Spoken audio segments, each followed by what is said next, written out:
students, in this video we are going to see about program partitioning and scheduling. So this video involves the concept of basic definition of computational granularity and level of parallelism. So there are two concepts involved in this video. One is computational granularity, another one is level of parallelism in programs. So what is meant by computational granularity? It is defined by the term called as grain size or granularity. What is meant by grain size? It is nothing but it is a one measure of amount of computation involved in a software process. So if, say for example, if you take one software, how much amount of computations involved in this process is measured by one term called as grain size. In other words, we can define this grain size as total number of instructions involved in a software process. So starting from execution to till the end of the software process, total number of computations, how much amount of total number of instructions involved in this software process execution is called as grain size. So this is the basic definition when you are going to move about the next concept of parallelism. So according to the grain size, we are measuring the execution of one program in three different grain sizes. What are those means? Starting from fine, medium and coarse. So what is meant by fine grain? Fine grain involves lesser number of instructions. Medium grain involves, as the name itself, medium grain involves somewhat greater than fine grain and lesser than coarse grain. Okay. Then coarse grain involves higher volumes of instructions. So that is what it is named as fine grain, medium grain and coarse grain. So based on total number of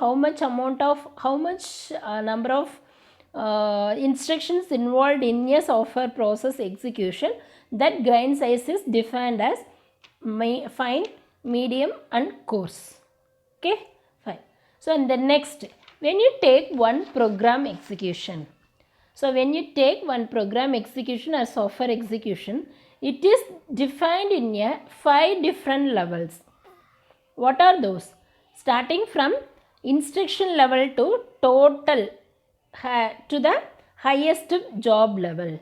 So it is defined in 5 different levels. The level 1 is the instruction level or statement level. The second level is called as loop level, and third level is called as procedural level, and fourth level is called as subprogram level, and fifth level is called as job level. Likewise, the level of parallelism is differed, and the same way the grain size also defined in each level. Starting from level 1 to level 2, this 2 levels involves fine grain size. That means lesser number of instructions involved in that level. And then then next to level 3 to level 4, it involves medium grain size. Somewhat higher average levels of average amount of instructions involved in that level, these 2 levels. And then level 5 involves highest volume of instruction, that is what coarse grain is defined in this level 5. Okay. So when you see the arrow mark in the left side, what it shows? Increasing communication demand and scheduling overhead. So starting from level 5 to level 5, that communication demand and scheduling overhead is increased. Okay. So from job level to sub-program level and procedure level, from loop level, then to instruction level, the communication demand is increased. Similarly, in the right side, starting from level 5 to level 1, the higher degree of parallelism is achieved. That means in job level we cannot achieve more parallelism, but in instruction level we can achieve more parallelism. Okay.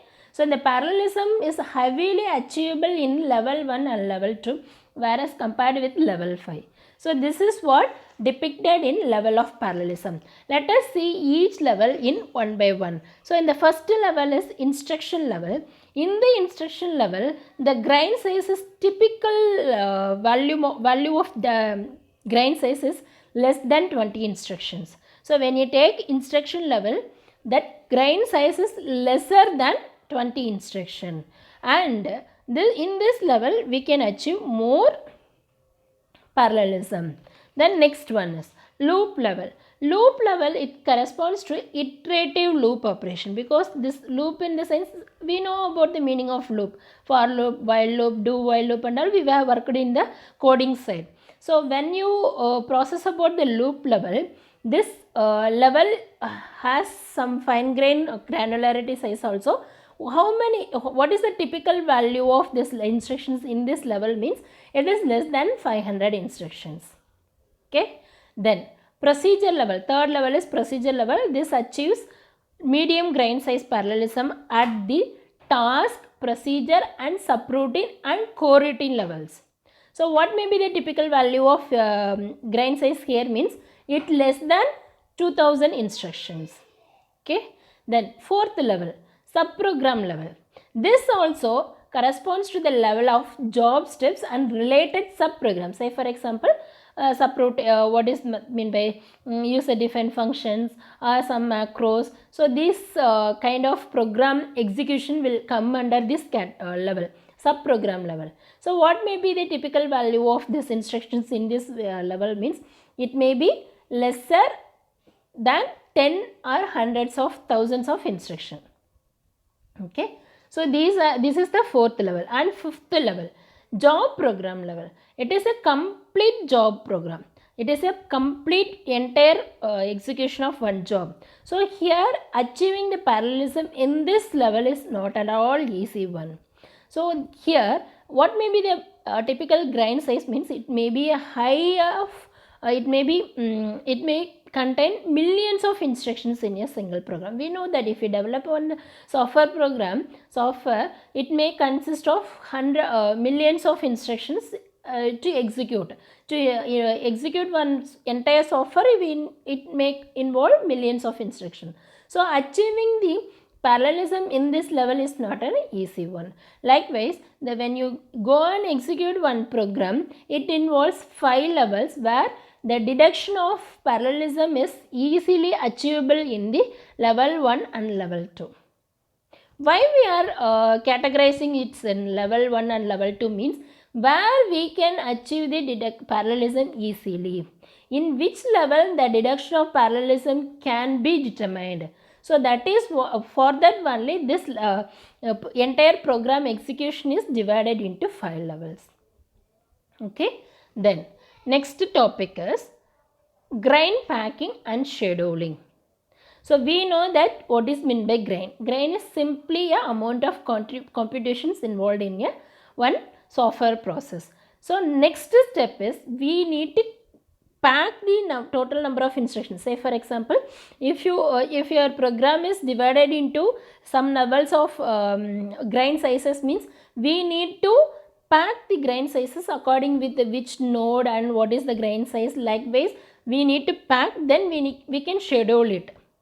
Okay. So this is what the topic involved in the grain packaging and scheduling.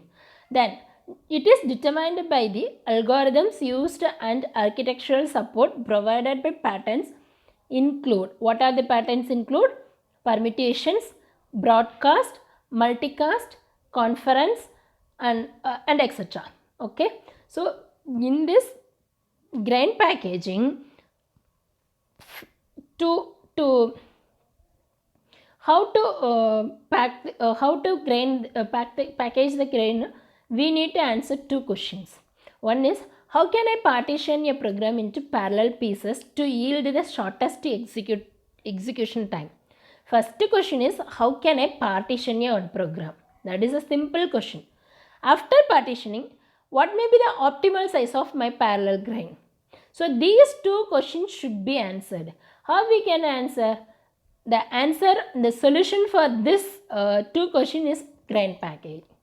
Okay. Right. Grain packing. How we can do grain packing? We are following some algorithms. We are following some procedures. What are the procedures? First one is construct a fine grain program graph. First we need to construct a fine grain. Fine grain is nothing but lesser number of instructions program graph. Then schedule the fine grain competition. Next, after the after designed program graph, we need to schedule it according to the lesser. How we can arrange in ascending order to in ascending order, no, from the smallest grain size to highest grain size. Likewise, we need to schedule it. Then we need to pack the grains to produce the coarse grain. So we need to pack smaller fine grain program sizes into converted into coarse grain. Then fourth step is generate parallel schedule based on the packed graph. So this is the algorithm we are following here. So before going to draw the packing graphs and everything, we need to understand the some representations. How we are representing the program sizes here means we are using some representation where that for that graph we are using nodes. Node is nothing but n comma s, where n is the node name, s is the size, that is nothing but grain size. For each node we need one edges. So how we are representing edges? Edges is equal to v comma d, where v is a variable and d is the communication delay. Okay. Likewise, first we are going to draw a graph. How we can graph? Here I have taken one example. When you see the top, A is a one node, then next B, C, D, E. Likewise, I have 5 nodes. In each node, I am giving 1 comma 1, 2 comma 1, 3 comma 1. Here, this is the total node. Here, in each node, I have subnodes 1 comma 1. One is the node name, and again one is the grain size. Similarly, 2 is the node name, 1 is the grain size. 3 is a node name, 1 is the grain size. Likewise, I have all the nodes with subnodes. So this is the example problem. Here, this is defined as a fine grain before packing. After packing, how we can pack? When you take A is having how much grain sizes? We need to add the grain sizes of each one. 1 comma 1, we take only 1. 2 comma 1, 2. In 2 comma 1, 1. So likewise, 1 plus 1 plus 1 plus 1 plus, you will get 8. That is defined in the A comma 8. Then when you take B is having 7 comma 2, 8 comma 2. Only we need to take the grain size. What is the grain size? 2, 2. 2 plus 2, 4. So B comma 4 is my packaging grain size. And then C. When you take C, 9 comma 2, 10 comma 2 is there. Here only we need to take the grain size. 2 plus 2 is having 4. So C comma 4 is given. Similarly, D comma 6 is given, E comma 6 is given. Then, when you connect A node to B node and B node to C node, what is the communication delay? How we can denote? Using the edges. Already they have given from A comma 6. If you connect A node to B node, A comma 6, B comma 6, C comma 6, likewise the edges are there.